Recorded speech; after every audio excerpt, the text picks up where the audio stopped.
함께 은혜 받으실 말씀은 사도행전 14장 1절로 18절 말씀입니다. 신약성경 211면 전후에 있습니다. 사도행전 14장 1절로 18절 말씀입니다.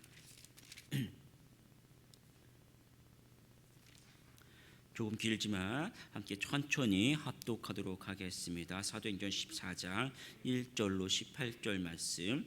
이에 이고니온에서 두 사도가 함께 유대인의 회당에 들어가 말하니 유대와 헬라의 허다한 무리가 믿더라. 그러나 순종하지 아니하는 유대인들이 이방인들의 마음을 선동하여 형제들에게 악감을 품게 하거늘 두 사도가 오래 있어 주를 힘입어 담대히 말하니 주께서 그들의 손으로 표적과 기사를 행하게 하여 주사 자기 은혜의 말씀을 증언하시니 그 시내의 무리가 나뉘어 유대인을 따르는 자도 있고 두 사도를 따르는 자도 있는지라. 이방인과 유대인과 그 관리들이 두 사도를 모욕하며 돌로 치려고 달려드니 그들이 알고 도망하여 루가오니아의 두 성 루스드라와 더베와 그 근방으로 가서 거기서 복음을 전하니라. 루스드라에 발을 쓰지 못하는 한 사람이 앉아 있는데 나면서 걷지 못하게 되어 걸어본 적이 없는 자라. 바울이 말하는 것을 듣거늘 바울이 주목하여 구원받을 만한 믿음이 그에게 있는 것을 보고 큰 소리로 이르되 내 발로 바로 일어나서 서라 하니 그 사람이 일어나 걷는지라. 우리가 바울이 한 일을 보고 루가오니아 방언으로 소리질러 이르되 신들이 사람의 형상으로 우리 가운데 내려오셨다 하여 바나바는 제우스라 하고 바울은 그 중에 말하는 자이므로 헤르메스라 하더라. 시외 제우스 신당의 제사장이 소와 화환들을 가지고 대문 앞에 와서 무리와 함께 제사하고자 하니 두 사도 바나바와 바울이 듣고 옷을 찢고 무리 가운데 뛰어 들어가서 소리질러 이르되 여러분이여 어찌하여 이러한 일을 하느냐. 우리도 여러분과 같은 성경을 가진 사람이라. 여러분에게 복음을 전하는 것은 이런 헛된 일을 버리고 천지와 바다와 그 가운데 만물을 지으시고 살아계신 하나님께로 돌아오게 함이라. 하나님이 지나간 세대는 모든 민족으로 자기들의 길들을 가게 방임하셨으나 그러나 자기를 증언하지 아니하신 것이 아니니 곧 여러분에게 하늘로부터 비를 내리시며 겨실기를 주시는 선한 일을 하사 음식과 기쁨으로 여러분의 마음에 만족하게 하셨느니라 하고 이렇게 말하여 겨우 무리를 말려 자기들에게 제사를 못하게 하니라. 아멘. 함께 봉독한 말씀을 중심으로 모든 민족을 구원하시는 하나님이라는 제목으로 은혜를 나누도록 하겠습니다. 본문이 바울과 바나바죠. 바울과 바나바를 이 성경에서는 두 사도다라고 이제 기록을 하고 있습니다. 이 두 사도가 이고니온과 루스드라에서의 사역을 기록을 하고 있습니다. 이 이고니온은 그 안디옥에서 한 150km 정도 떨어져 있다고 합니다. 이 당시에는 그 로마의 그 도로가 형성이 되어 있었죠. 이 도로로 한 3-4일 길을 걸어서 가는 그러한 거리라고 합니다. 이 교통의 요새이고 굉장히 큰 도시였기 때문에 유대인들과 그 헬라인들이 함께 거주했던 그런 곳이고 오늘 이제 성경에서 우리가 같이 살펴볼 수 있죠. 이 이고니온에서 이 두 사도가 복음을 전했던 그 상황을 이렇게 소개를 합니다. 1절에서 4절 말씀을 다시 한번 읽어볼 때 제가 교독하도록 하겠습니다. 제가 먼저 보겠습니다. 이에 이고니온에서 두 사도가 함께 유대인의 회당에 들어가 말하니 유대와 헬라의 허다한 무리가 믿더라. 그러나 순종하지 아니하는 유대인들이 이방인들의 마음을 선동하여 형제들에게 악감을 품게 하거늘 두 사도가 오래 있어 주를 힘입어 담대히 말하니 주께서 그들의 손으로 표적과 기사를 행하게 하여 주사 자기 은혜의 말씀을 증언하시니 그 시내의 무리가 나뉘어 유대인을 따르는 자도 있고 두 사도를 따르는 자도 있는지라. 본문을 보면 유대와 헬라의 허다한 무리가 믿더라. 그러나 순종하지 아니하는 유대인들이 이방인들의 마음을 선동하여라고 기록합니다. 허다한 유대인들이 믿었고 또 한편에서는 믿지 않는 사람들이 있었다라고 기록을 하죠. 그러니까 그들이 이 두 사도의 영향력이 컸던 만큼 이 지역에 사람들이 그 두 파가 나뉘어질 정도였습니다. 그것을 보면 우리가 복음을 전할 때 내가 이렇게 나가서 전도를 하고 또 내 가족에게 내 이웃에게 직장에서 그 전도를 하면 그 사람들이 선뜻 믿고 그래 이번 주에 같이 교회에 가자라고 하면 얼마나 좋겠습니까? 우리는 그런 모습을 소망을 하면서 전도를 하죠. 그런데 전도를 해도 막상 복음을 받아들이고 막 눈물을 흘리고 또 교회에 나오는 사람은 그렇게 많지 않죠. 오히려 대부분의 많은 사람들이 거절을 하고 우리에게 또 조롱을 하거나 또 그런 모습들이 더 많이 있습니다. 그러나 그렇다 하더라도 우리는 복음을 전해야 하고, 그렇게 복음을 전했을 때 그들이 받아들이지 않고 또 받아들이지 않았을 때 그들에게 어떤 이어지는 그 목은 그들의 목이고, 우리는 그렇다 하더라도 끝까지 복음을 전해야만 합니다. 고구마 전도법이라는 게 있습니다. 여러분 혹시 들어봤는지 모르겠습니다. 예전에 이제 한참 많이 있던 것인데, 우리가 한번 예수 믿으세요라고 해서 사람들이 그 소리를 듣고 바로 듣는 것이 아니라는 것이죠. 한 사람이 예수님을 복음을 영접하고 예수님을 믿을 때까지 수많은 사람들, 지금 내가 예수님 믿으세요라고 그 사람이 영접했겠지만 그 전까지 그 수많은 사람들이 그 한 영혼 앞에 많은 그 복음의 다양한 모습으로 메시지들이 전해진 그 수많은 관계들이 있었다라는 것이죠. 어떤 사람은 전혀 알지도 못하는 사람이 그 사람에게 길거리에서 그 전도지를 전해줬던 사람도 있을 테고, 그 전에 수많은 사람들이 같이 교회 가자라고 또 전도했던 사람들이 더 많았을 테고, 어떤 사람들은 그 전까지 가족에서 기도했던 사람도 있을 테고, 직장에서 계속 권유를 했던 사람도 있고, 또 어떤 사람은 주일학교까지 다니다가 믿던 교회 다녔던 경험이 있던 사람도 있을 테고, 또 그 이전에 몇 번 교회를 또 왔다 갔다 했던 사람도 있을 테고, 그런 수많은 과정들이 있다가 어느 순간이 됐을 때 나랑 교회 가자라고 했을 때, 그래 이번에는 한번 가보자 아멘 하고 영접하는 순간이 있다라는 것이죠. 그때까지는 계속해서 다양한 모습으로 복음을 전해야 합니다. 그리고 어느 때가 되면 마치 익은 고구마에 젓가락에 쑥 들어가는 것처럼 복음을 탁 받아들이고 영접하는 때가 있습니다. 그 영접하는 사람이 우리 모두가는 아니죠. 다 복음을 전했다고 영접하는 것이 아니고 어느 한 사람에게 때가 됐을 때 영접하는 것이죠. 그러니까 그때까지는 누가 걷어들일지 모르지만 그때까지는 우리는 다 같이 전파자의 사명을 감당해야 합니다.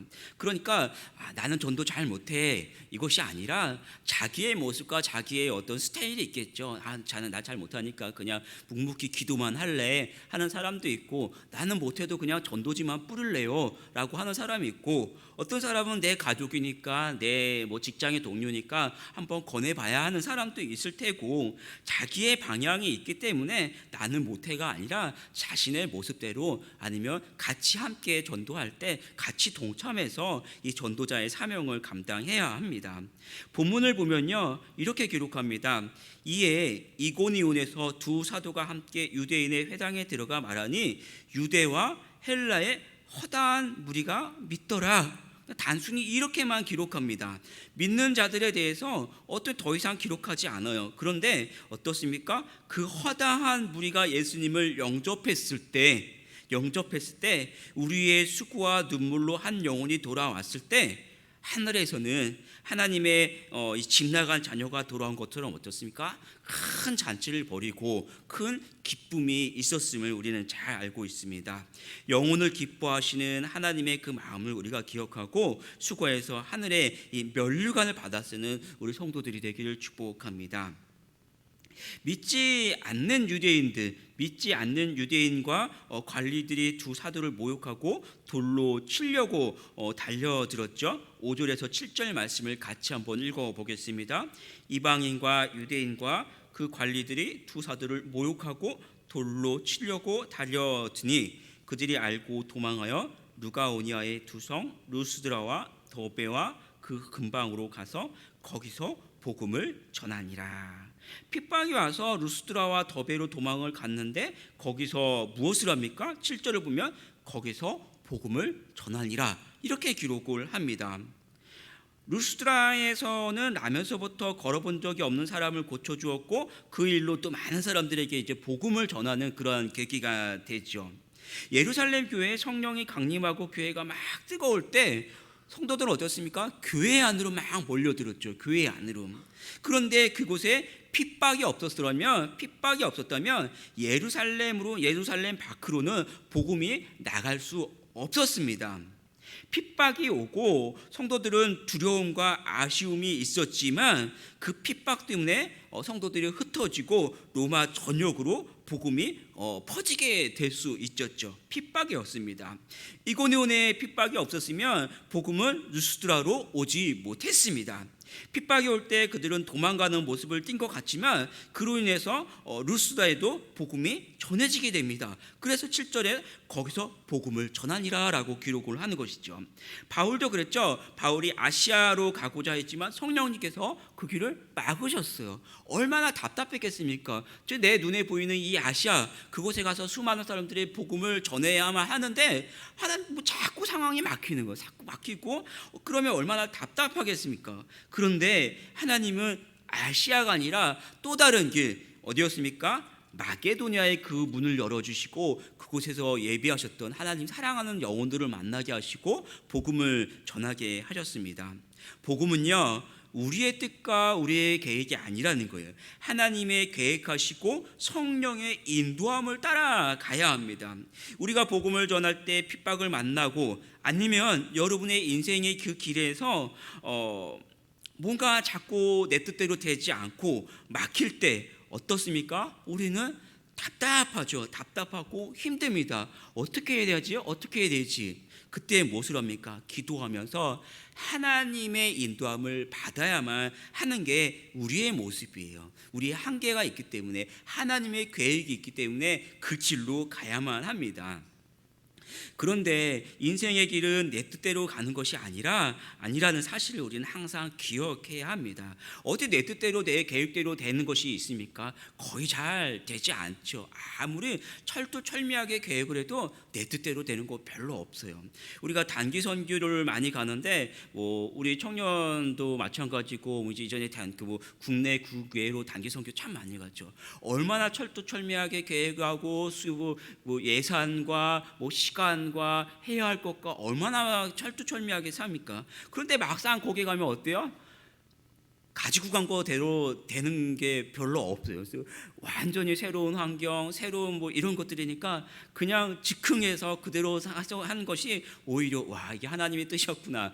굉장히 많이 느끼죠. 이 하물며 인생의 길에 우리가 계획했던 대로 내가 하고 싶은 대로 가는 게 얼마나 되겠습니까? 복음을 전하는 그 길에 내 뜻대로 되는 게 얼마나 되겠습니까? 하나님이 계획하시고 하나님이 사랑하는 영혼에게 하나님의 뜻대로 인도함 받으며 가는 것이 더 맞죠. 전도도 하나님의 계획 안에 있고 인생의 길도 하나님의 때와 뜻대로 진행됩니다.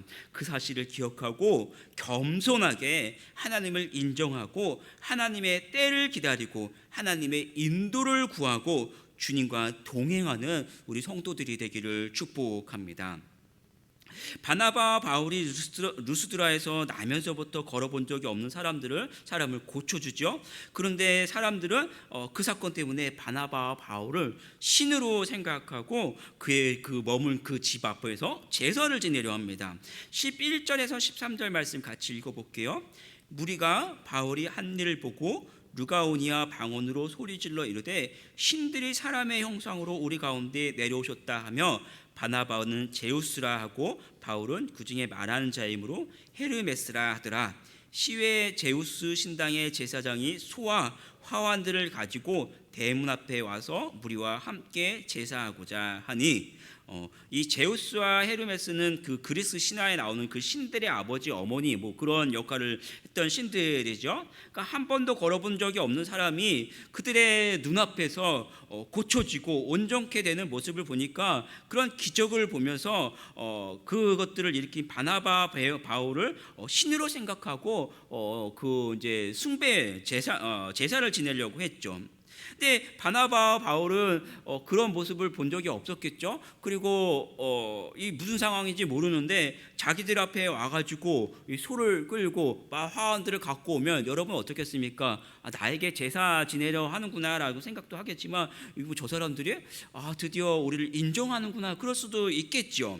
물론 이제 알아보고 그것들은 이제 맞긴 하겠지만 한번 그럴 때 여러분 같았으면 어떻겠습니까?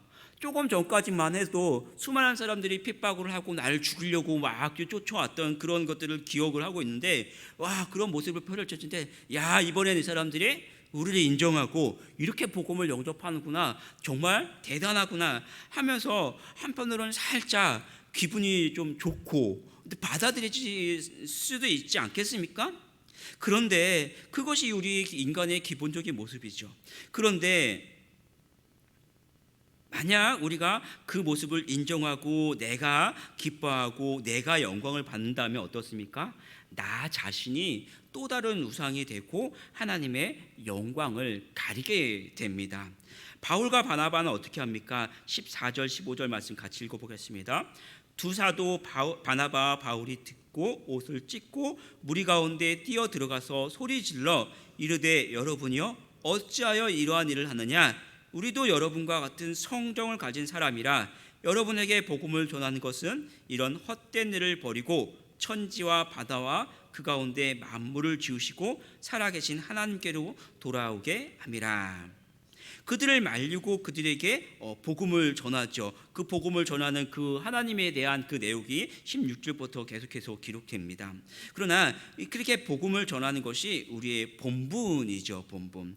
우리가 하나님을 섬길 때 핍박이 올 때도 하나님을 인정해야 하지만 일이 형통하고 따르는 사람이 있을 때에도 마찬가지로 우리는 겸손하게 하나님을 인정하고 내 힘이 아니요 하나님의 권능이었고 내가 영광 받는 것이 아니라 복음을 전하고 영혼을 구원하고 또 하나님의 영광이 드러내도록 해야 합니다. 그래서 내가 기뻐하고 내가 잘 되는 것이 아니라 하나님의 은혜대로 또 하나님의 영광을 드러내는 우리 성도들이 되기를 축복합니다. 기도하겠습니다. 아버지 하나님, 루스드라에서 복음을 전했던 바울과 바나바의 모습을 기억합니다. 하나님, 오늘도 우리가 세상 속에서 살아갈 때 수많은 사람들 또 내가 만나는 많은 사람들이 있는데 그들 가운데 우리가 내 자신이 영광받고 내 자신이 평안한 삶을 살아가는 것이 아니라 어떠한 삶 속에서도 수많은 사람들 내가 만나는 사람들에게 예수 그리스도를 증거하고 그들 가운데 그들의 영혼을 하나님께로 인도하는 그 삶이 우리의 세상 속에서 삶이고 우리의 사명임을 기억하고 또 그 사명을 다 감당했을 때 하나님 앞에서 칭찬받는 그러한 이 하루가 되도록 주님 붙들어 주시옵소서. 하나님의 영광을 드러내는 이 하루가 되게 하여 주시옵소서. 감사드리며 주 예수 그리스도의 이름으로 기도합니다. 아멘.